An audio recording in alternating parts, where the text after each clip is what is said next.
La Bible dit dans Joël, chapitre 2, et le verset 23, « Et vous, enfants de Sion, soyez dans l'allégresse, et réjouissez-vous en l'Éternel, votre Dieu, car il vous donnera la pluie en son temps. Il vous enverra la pluie de la première et de l'arrière-saison, comme autrefois. » Prions. Merci Seigneur pour les promesses de la Bible. Merci Seigneur Jésus que tu nous aimes. Merci pour ton amour, ta grâce, ton miséricorde.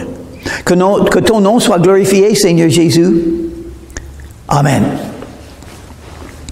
Donc, dans ce verset, un commandement. Soyez dans l'allégresse et réjouissez-vous.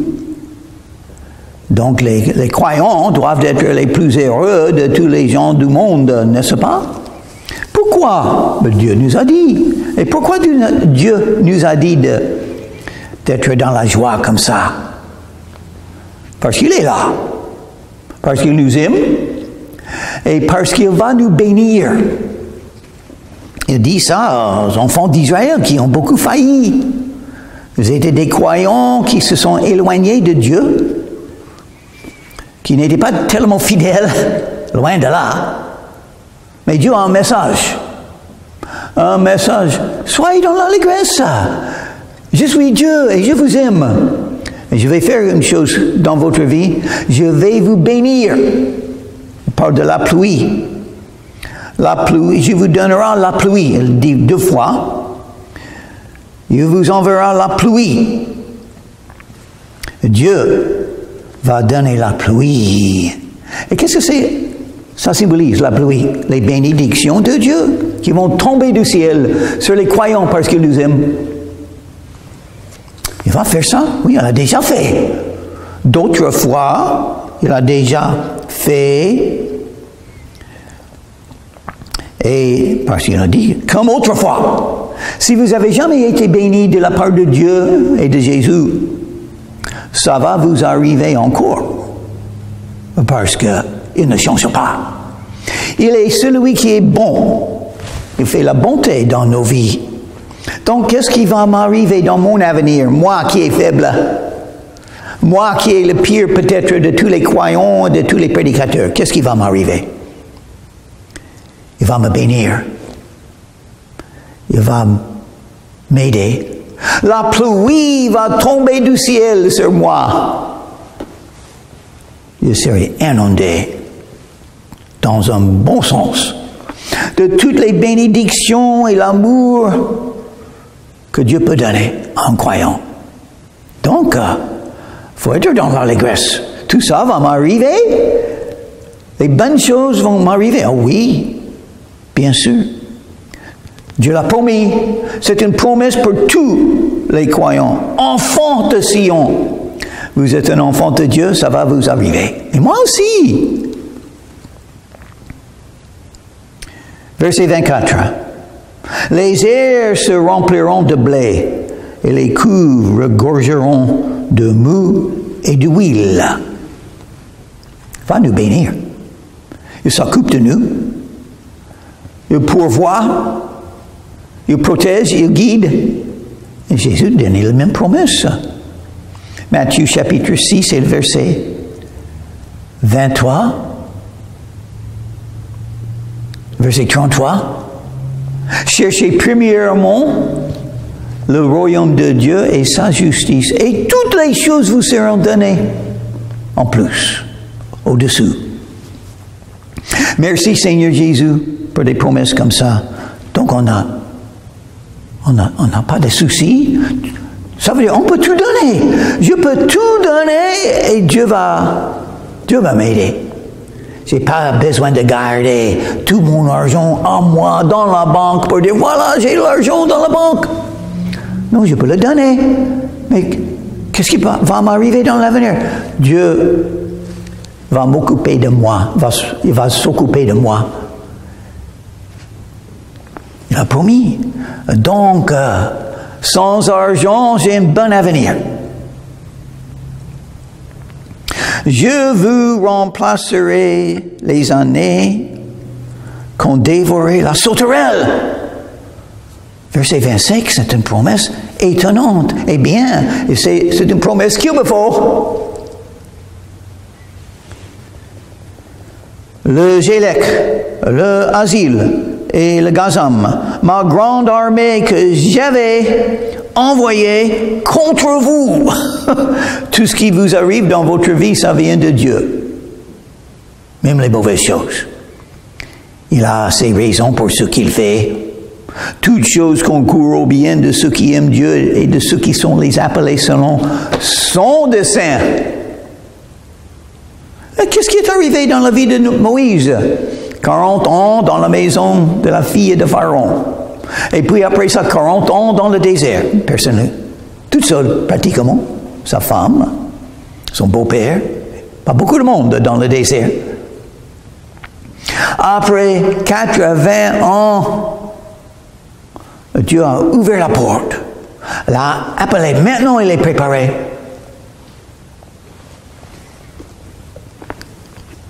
Dieu doit le faire. Et oui, il châtie les croyants. Il châtie les croyants. Et ça peut arriver même dans nos vies. 40 ans dans le désert. Peut-être 42 ans. Oui, ça peut arriver. Mais Dieu est toujours là. Et il peut tout faire. Donc, quand il dit « Je vous remplacerai les années qu'ont dévoré la sauterelle », il peut le faire. Parce qu'il est bon. Il vous aime. Il n'est pas pressé. Il peut prendre des années, ça dit des années. Ça peut être les années que vous êtes dans le désert, en train d'aller ici et là, pour rien accomplir. Oh oui, il y a une chose qui s'accomplisse. Dieu est toujours là. Et il peut remplacer les années qu'ont dévoré la sauterelle. Et d'où sont venues les sauterelles et les autres choses qui ont limité nos vies? Ma grande armée, Dieu a dit ça, des sauterelles et des autres. Sa grande armée. Dieu utilise toutes choses dans la vie pour nous guider, pour nous enseigner. Et quand il est prêt, quand il a fait assez de ses châtiments et de ses jugements, voilà la pluie, voilà les années remplacées par les meilleures années.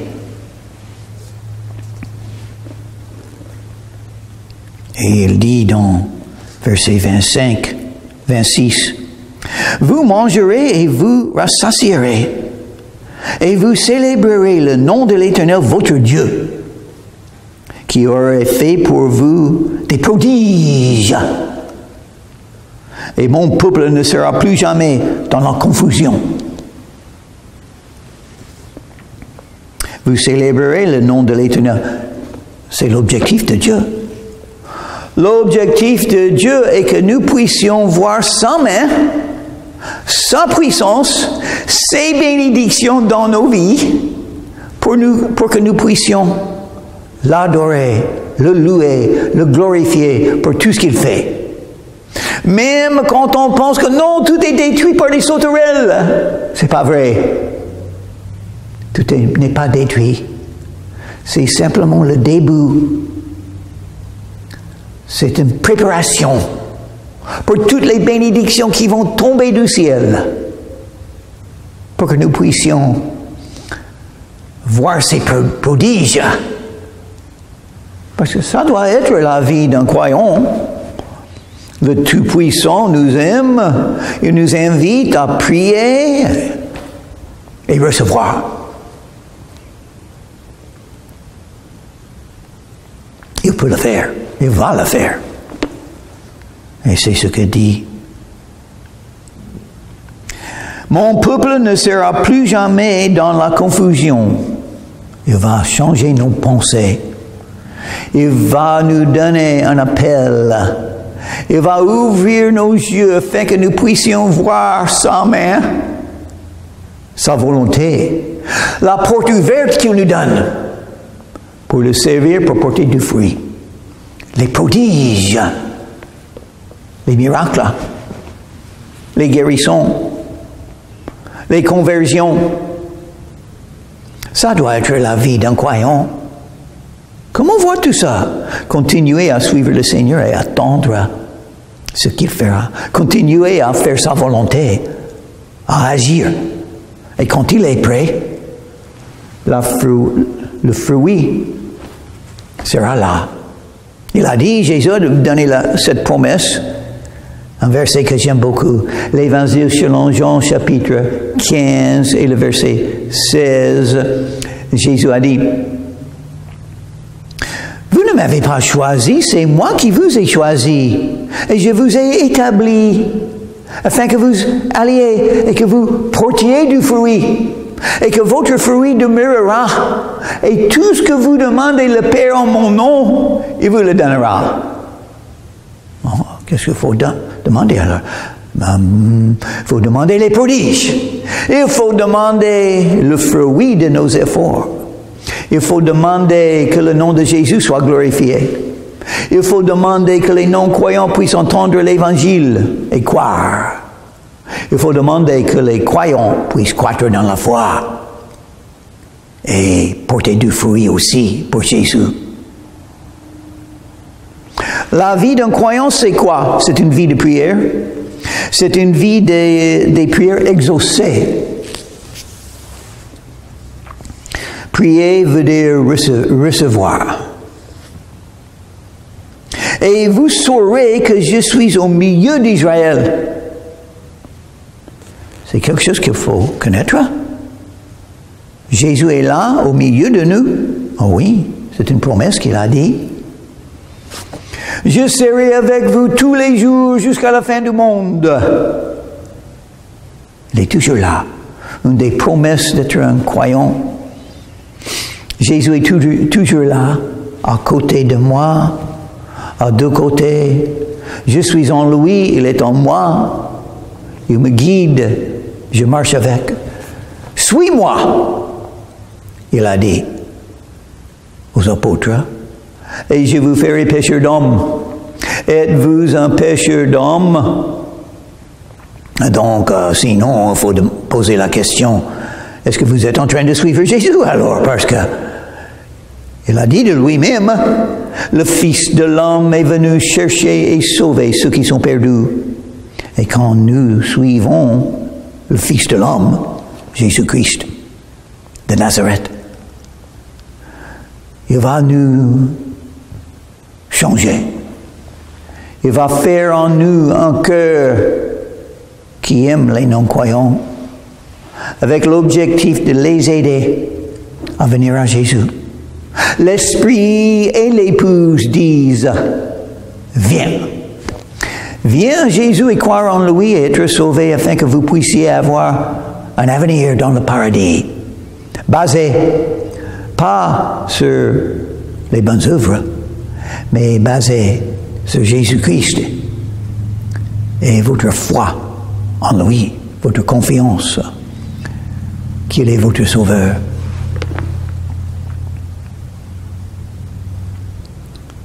Vous saurez que je suis au milieu d'Israël, que je suis l'Éternel, votre Dieu, et qu'il n'y a point d'autre. Petits enfants, gardez-vous des idoles. Les idoles de l'argent, les idoles de la chair, les idoles de la convoitise, les idoles de la philosophie des hommes, les idoles du monde, les idoles de votre propre volonté, les idoles des autres que vous aimez, que vous suivez, soit en croyant, soit un non-croyant. Parce que Dieu veut être notre Dieu. C'est-à-dire, on adore Jésus, on suit Jésus, on est lié à Jésus. On confesse ses péchés tous les jours parce qu'on veut toujours marcher en communion avec lui. On sait que Jésus est la vie. Sans Jésus, il n'y a pas de vie. Il n'y a que la mort sans Jésus. Vivre, c'est Christ. Mourir, c'est un gain. Paul a dit, vivre, c'est Christ. Il est Dieu. Thomas a dit, mon Seigneur et mon Dieu. Est-ce que vous pouvez dire à Jésus, mon Dieu? Sinon, vous avez des choses à apprendre. Nous avons tous des choses à apprendre. Et mon peuple ne sera plus jamais dans la confusion. Il a dit ça encore. Il a dit ça, fin de verset 26 et la fin de verset 27. Et qu'est-ce qu'on fait si on n'est pas dans la confusion? On loue le nom de l'Éternel. Verset 26. On voit des prodiges, des miracles dans sa vie. Et on connaît que Dieu est là avec nous. Et l'Éternel est notre Dieu dans tous les sens. Si on n'a pas ça dans sa vie, ces choses qui sont mentionnées dans le verset 26 et 27, on est dans la confusion. On ne comprend pas la vie spirituelle, la vie d'un croyant ou croyante qui marche en communion avec Jésus. Après cela, verset 28, Dieu dit, après cela, je répandrai mon esprit sur toute chair. C'est ça qui arrive maintenant. Dieu a donné son esprit. Et même, il faut dire, ce verset, versets 28 et 29, ont été cités par Pierre le jour de Pentecôte. Oh, ces versets parlent du jour de Pentecôte. Après cela, je répandrai mon esprit sur toute chair. Quand est-ce que Dieu a fait ça, le jour de Pentecôte? Il y a presque 2000 ans. Il a fait ça. C'est déjà arrivé. Et nous habitons dans un temps quand l'Esprit de Dieu est répandu sur toute chair. Et il parle, il a un message. Son message vient à Jésus, aux non-croyants. Son message aux croyants, adorez Jésus, votre Dieu. Le suivre, l'obéir, le louer, le croire. Après cela, je répandrai mon esprit sur toute chair. Vos fils et vos filles prophétiseront. Qu'est-ce que c'est un prophète? À mon avis, c'est quelqu'un qui reçoit un message de Dieu et qui le donne au peuple. Donc on parle en public, on parle ouvertement, on prêche. Ça veut dire annoncer à tout le monde. C'est prêcher. Deux mots qui sont traduits prêcher dans deux mots principaux. Il y a d'autres, mais deux mots principaux qui sont traduits prêcher dans le Nouveau Testament. Un, c'est kérusso en grec, qui veut dire parler ouvertement, parler dans le public. Parlez, ouvrez la bouche et je le remplirai. Dieu a promis dans les psaumes. Mais qui va faire ça? Qui va obtenir un message de Dieu et puis le donner au peuple? Vos fils et vos filles. Ça a commencé le jour de Pentecôte. Et maintenant, nous sommes dans les derniers temps. Nous avons pas mal d'églises, pas mal de prédicateurs qui disent « Non, les filles ne peuvent pas prêcher. Non !» Ils ne comprennent pas la Bible. Ils ne comprennent pas ce que Joël a prophétisé. Ils ne comprennent pas ce que Pierre a annoncé le jour de Pentecôte. Ils ne comprennent pas l'œuvre du Saint-Esprit. Ils ne comprennent pas qui sera appelé pour prophétiser, pour parler ouvertement, pour ouvrir la bouche et parler de Jésus. Qui va le faire? Vos fils et vos filles. Non, on ne comprend pas la Bible.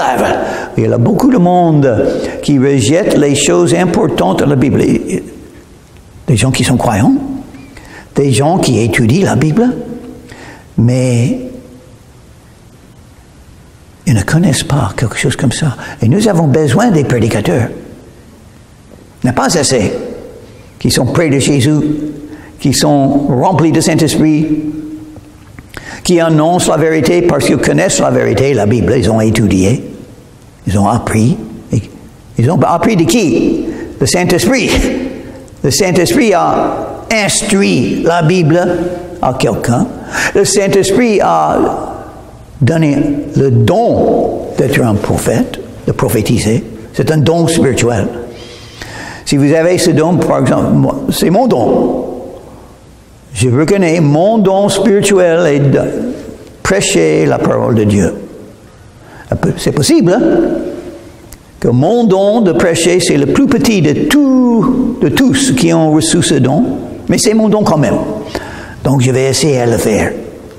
Un jour au jugement, on verra si j'ai bien fait ou non.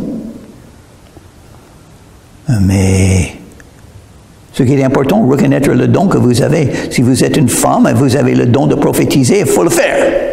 Malgré ce que les autres disent, parce que la Bible dit, vos fils et vos filles prophétiseront. Vos vieillards auront des songes. Ah, ça parle de moi maintenant. Je ne sais pas si si j'ai vieilli encore ou non, mais peut-être. Dans mon cœur, j'ai toujours 19 ans. Donc je suis vivant, je vais vivre. C'est ma philosophie. J'ai pu sortir du lit, donc j'ai une vie à vivre. Et, qu'est-ce que la Bible dit? Ils auront des songes. Ah, une chose que j'aime d'être plus âgé, on peut toujours servir le Seigneur. Si on a les pensées de Jésus, si on a la foi dans le cœur, on peut suivre Jésus. On peut ouvrir la bouche et parler pour lui. On peut dire le nom de Jésus à tout le monde. Le meilleur nom. Le meilleur message. Jésus. Jésus vous aime. Je peux toujours dire ça. Donc, je peux toujours servir le Seigneur. Et je peux songer, je peux rêver. Je peux penser à l'avenir. Tout est possible, même dans ma vie. Malgré mes fautes, mes limites. Et mon corps qui devient un peu plus vieux. Donc, quel âge on est vieux? Maintenant, je crois que c'est 80. Et bientôt, j'aurai 80, je vais dire, non, je crois que c'est 85. On est âgé. C'est 90. C'est pas 80. Mais c'est bien.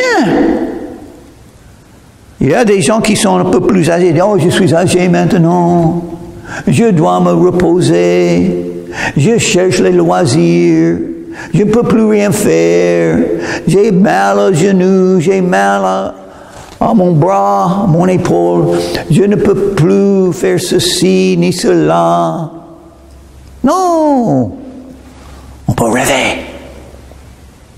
On peut être comme Caleb. On peut continuer à servir le Seigneur si on est vivant. C'est bien d'être un peu plus âgé et d'être un croyant. On n'est pas mis à côté. On a toujours quelque chose à faire pour Jésus. Ouais. Qui a la sagesse? Les plus âgés. Pourquoi les pasteurs sont appelés les anciens dans le Nouveau Testament? Ancien veut dire plus âgé.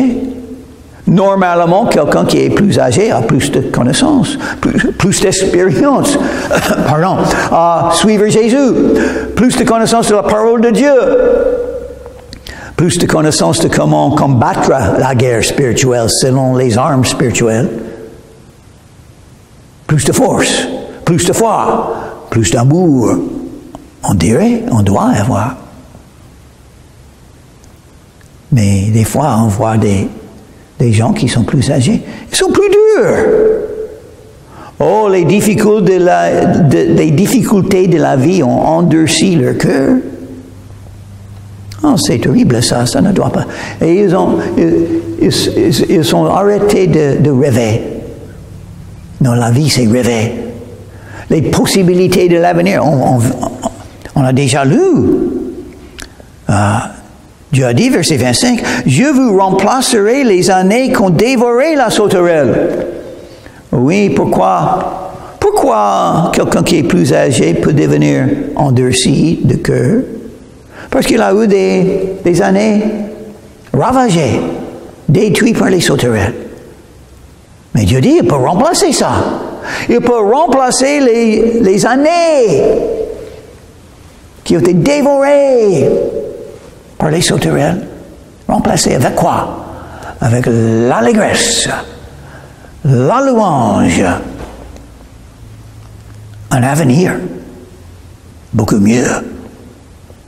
Oh, c'est bien de croire. C'est bien de croire que Dieu peut tout faire et il me donne des promesses.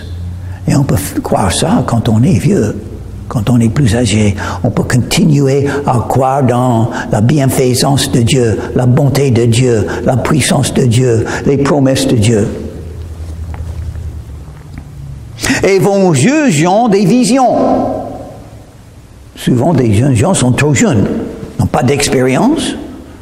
Qu'est-ce qu'ils ont appris déjà? Non, n'ont pas vécu assez pour apprendre. Non, si.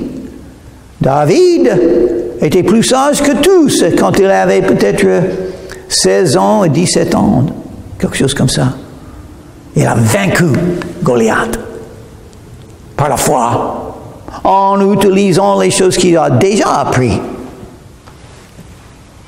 Comment battre quelqu'un ou un animal qui est plus fort que lui. S'il peut tuer un animal, un lion, un ours, il peut tuer Goliath. Donc, il n'était pas dans la confusion. Il avait la sagesse. Il avait une vision.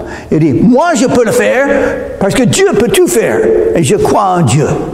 C'est ça ce que David a appris. Et j'ai quelques capacités et je vais donner mes capacités à Dieu et il va m'aider.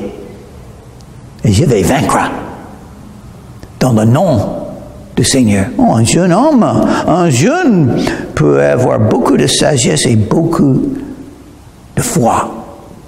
Et ça veut dire confiance. Ça veut dire confiance en Dieu. Dieu le fera. J'ai un avenir. Je suis jeune, mais j'ai un avenir. Parce que Dieu est là, il est tout puissant. Il m'appelle. Et l'Esprit me dit. L'Esprit fait tout ça. Nous avons l'Esprit qui nous donne le courage, qui nous donne une vision, un rêve. L'Esprit de Dieu le fera, c'est bien.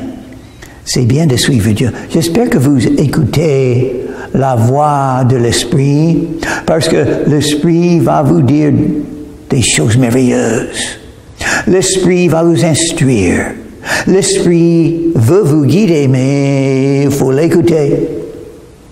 Et il faut choisir le chemin qu'il vous donne. Faites attention. La chair, c'est parler à vos pensées. Et qu'est-ce que la chair dit? Je veux ce que je veux et je le veux maintenant. Et vous allez perdre des années si vous suivez un chemin basé sur la chair. La chair est séduisante. La chair monte. C'est un menteur. Oh non. Dans ces jours-là, je répandrai mon esprit, même sur les serviteurs et sur les servantes.